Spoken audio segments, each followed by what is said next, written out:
किंवा पण बापूंचा मगाशी उल्लेख झाला की बापू आणि पु ल यांची सुद्धा अनेक वेळेला भेट होत असेल, तर बापूंना जुगलबंदी चालायची, कारण बापूंनाही विनोद करायची आवड होती, त्यामुळे त्यांची बऱ्यापैकी जुगलबंदी चालायची.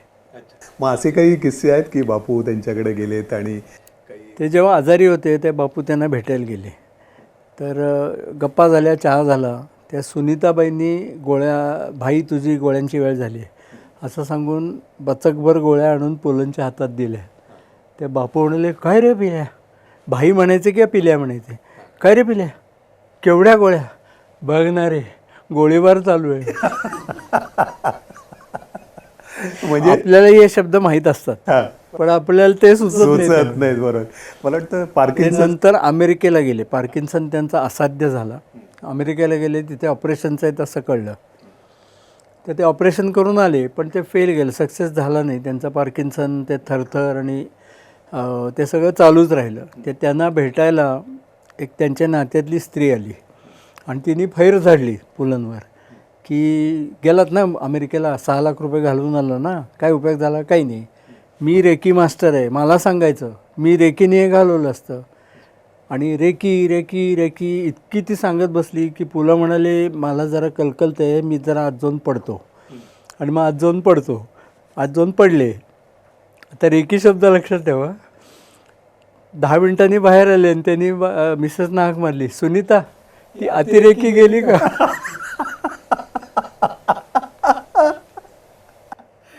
तर रेकी अतिरेकी हे शब्द आपल्यालाही माहिती असतात, पण आपल्याला त्यावेळेला तर ॲक्च्युली ते सुचणार नाही ना. बरोबर. तसं घरी एक त्यांनी मिसेसनी त्यांच्या इलेक्ट्रिकल काम करायला काहीतरी एक इलेक्ट्रिशियन बोलवला होता आणि त्याला त्या सगळ्या खोल्या हिंडून दाखवत होते की इथलं बटन लूज झालं आहे, हा लॅम्प लागत नाही, हा फ्यूज बदलायचा आहे. त्या सगळ्या खोल्यांचे फ्यूज त्यांनी प्राधान्याने दाखवले.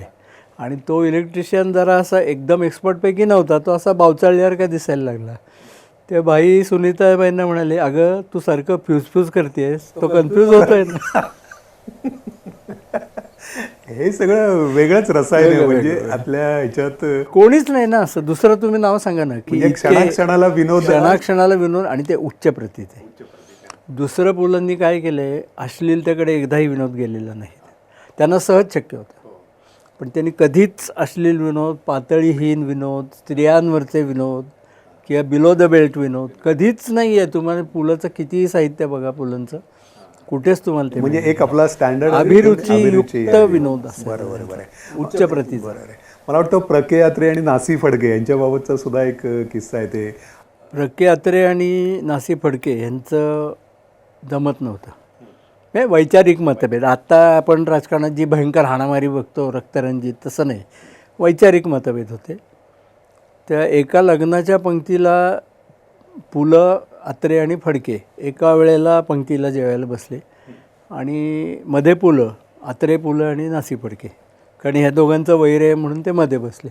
आणि त्यावेळेला अशी पद्धत होती की पंक्तीला जेवायला एकत्रच बसायचं आणि झालं असलं जेवण तरी उठायचं एकत्रच. तिघंही उठले आणि हात धुवायला गेले. ते अत्रे पहिले होते, पुलं आणि नासी फडके. त्या अत्र्यांनी हात धुतले. तिथे फडकं वगैरे काहीच नव्हतं.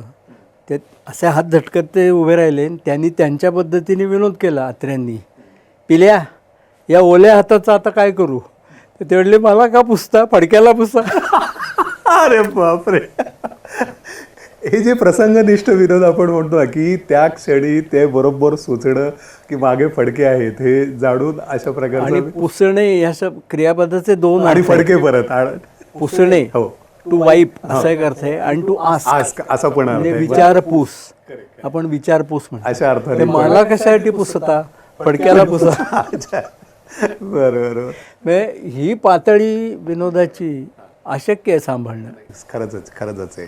पुढे मला वाटतं प्रभातवर जे एक पुस्तक लिहिलं गेलं त्या वेळेला सुद्धा बापूंचा आणि पुलंचा एक संपर्क आला, तर त्याविषयी कुठल्याही साहित्यिक कृतीत बापूंचा एखादा लेख त्यांना आवडला. सगळ्यामध्ये विपुल लेखन बापूंनी केलं, चित्रपटाविषयी, नाटकांविषयी, हॉलिवूडविषयी.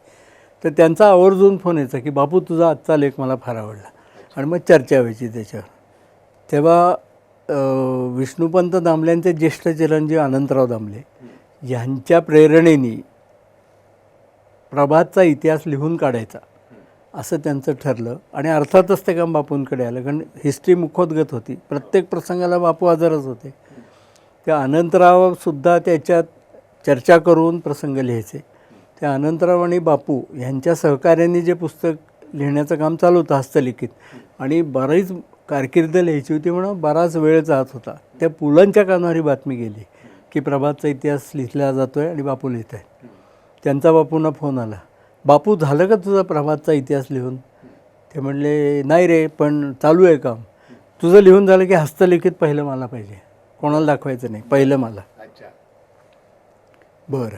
मग जेव्हा त्यांचं संपूर्ण काम पूर्ण झालं समाधानकारक की हा प्रसंग तर ते हस्तलिखिताचा बाड घेऊन बापू त्यांच्याकडे गेले आणि ते म्हटले की ठेव तुला, मी 15 दिवसांनी येतो. 15 दिवसांनी नाही, मी 2 दिवसात फाडणार म्हणाले.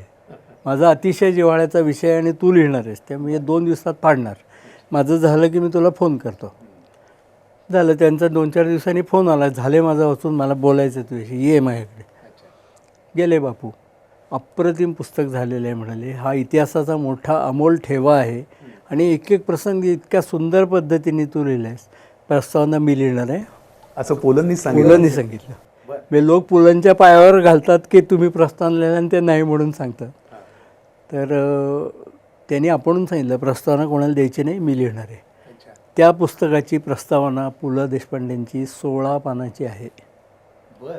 एक होती प्रभात नगरी, हे नावसुद्धा पुलंनी दिलं. म्हणजे ते म्हणले हेडिंग काय ठरले, त्या टायटल काय ठरले. बापू म्हणले चालली आहे चर्चा, 2-3 नावं काढली. नाही, एक होती प्रभात नगरी. हे नाव सुद्धा पुलंनीच त्याला होतं. वा. आणि तेच नाव आहे पुस्तकाला. त्या प्रस्तावनेही 16 पानी प्रस्तावना पुलंनी लिहिली. एक होती प्रभात नगरी, हे नावसुद्धा पुलंनी सुचवलं आणि त्या प्रकाशनाने पु ल देशपांडे हजर होते. बरोबर. पण एवढं सगळं असं ज्याला उत्तुंग असं व्यक्तिमत्व होतं, तर पु ल आणि तुमचा स्वतःचा असा कधी संपर्क आला किंवा भेटीचा? थोडासा मी लहान होतो, आकलनशक्ती कमी असेल माझी, पण मी बापूंबरोबर कधी पुन्हा फारसा भेटायला गेलो नाही. पण त्यांचं येणं जाणं कधी कधी असायचं आमच्या घरी. एक प्रसंग असा झाला की संध्याकाळचे पु ल तेव्हा असं एकमेकांच्या घरी जाऊन गप्पा मारायचं वगैरे असे हे असायचे. फोन करून अपॉइंटमेंट घेऊन जायची पद्धत नव्हती. मनात आलं धारण्यांकडे जायचं की जाऊन गप्पा मारले असं. तर पु ल आले आणि माझे आईवडील, माझी मोठी बहीण तेव्हा 2-3 वर्षाची असेल, तिला घेऊन बाहेर निघाले होते. ते पु लनी विचारलं, बापू बाहेर निघालेस का? तर ते म्हटले हो अरे, हिला पार्कात फिरवायला. कमला नेहरू ना, मी येतो की. आणि त्यांनी माझ्या बहिणीचे बूट बांधले. काय सांगताय? अतिशय भावनात्मक असा हा प्रसंग. त्यांनी बापूंना सांगितलं मला मूल नाही ना. अरे बापरे. हे कुठल्याही रसिकाला अतिशय हृदयद्रावक असा हा. ते बहिणीला सांगितलं हे बूट कधी डिस्पोज व्हायचे नाहीत, हे पुलंनी तुला बांधून दिलेले. एवढा मोठा कोण माणूस असाय ज्याला पुलं बूट घालून देतील. खरे खरे. त्याही तितक्याच भाग्यवान त्या अर्थाने. भयंकर भाग्यवान. आणि मग ते गेले कमला नेहरू पार्कात फिरले आणि मग ते त्यांच्या घरी गेले. अजून एक पुलंचा विनोदाचा प्रसंग तुम्हाला सांगतो. गुजराती नाटककार एक होते, भरत शहा नावाचे. तर त्यांना पुलंचं एक मराठीतलं नाटक अतिशय आवडलं. त्या रॉयल्टी इश्यूज असतात ना, तर त्यांनी पुलंना पत्र पाठवलं की हे नाटक मी गुजरातीमध्ये करून गुजराती रंगभूमीवर सादर करण्याची माझी इच्छा आहे. त्या प्रोड्युसरही पुलंच असायचे. तर तुमची लेखक म्हणून, प्रोड्युसर म्हणून मला परवानगी हवी. आता ते भरत असल्यामुळे त्यांना मराठीवर एवढी कमांड नव्हती. त्या परवानगी असा शब्द न लिहिता त्यांनी परवा, वावर टिंब आणि गी, परवानगी हवी असं लिहिलं. ते पु ल येते. त्यांनी उत्तर दिलं, प्रिय मित्र भरीत चहा, वांगी म्हणून भरीत, परवानगी देत आहे. बरं. असं वेगवेगळ्या प्रकारे त्यांचे वेगवेगळ्या प्रसंगातले हे आहेत. पण मगाशी मी जे तुम्हाला विचारलं की तुम्ही स्वतः कधी पुलंची मग पुलंची बराच वेळ बसण्याचा योग एकदाच आला. पुलंचा एकदा बापूंना फोन आला की बापू मला संत ज्ञानेश्वर बघायचं आहे. प्रभातचा पिक्चर ते तू अरेंज कर, काही कर. त्या आर्काईव्हमध्ये त्याच्या कॉपीज होत्या सगळ्या. त्या आर्काईव्हशी संपर्क साधला आणि प्रभात स्टुडिओ म्हणजे फिल्म इन्स्टिट्यूटच्या ऑडिटोरियममध्ये केवळ पुलंसाठी असा संत ज्ञानेश्वरचा एक शो केला गेला. त्याला मी, बापू, पु ल देशपांडे आणि त्यांचे कझिन ब्रदर प्रख्यात गायक पंडित वसंतराव देशपांडे असे आम्ही चौघंच त्या थिएटरमध्ये होतो आणि मी पुलंच्या मागे बसलेलो होतो आणि त्यांच्या प्रत्येक सीनला कॉमेंट्स होत्या असायच्या. त्या अगदी कानात तेल घालून मी ऐकत होतो. म्हणजे आता विहिरीचा सीन आहे, हे बघ बघ अशा तिथे कमांड टाकली बघ त्यांनी, असं त्यांनी प्रत्येक याचं रसग्रहण इतकं सुंदर केलेलं आहे. हे मी म्हणजे भाग्य समजतो की पु ल देशपांडे, वसंतराव देशपांडे यांच्या मागे बसून संत ज्ञानेश्वर पाहायचा आणि पुलंचं रसग्रहण ऐकायचं. ते असा दैवयोग मला नशिबात आलेलं आहे. रसिका हो, एकूणच या भागांमध्ये आपण गेल्या 3-4 एपिसोडमध्ये जी महाराष्ट्राची एकूणच आपण दैवत म्हणलं तर ते वावगं ठरणार नाहीत. मग ते गदी माडगुळकर असू देत, सुधीर फडके असू देत किंवा पु ल देशपांडे असू देत, या सगळ्यांचे जे न ऐकलेले अप्रसिद्ध असे किस्से आहेत ते आज स्वतः डॉक्टर संजय वाटवे यांच्याकडून आपल्याला ऐकायला मिळाले. तर हे एपिसोड आपल्याला कसे वाटले हे आम्हाला जरूर कळवा. त्यासाठी आमचा हा यूट्यूब चॅनल तुम्ही शेअर करा, सबस्क्राईब करा आणि लाईक करा. आज इथेच थांबू. पुन्हा एकदा भेटूयात पुढच्या भागामध्ये. तोपर्यंत नमस्कार.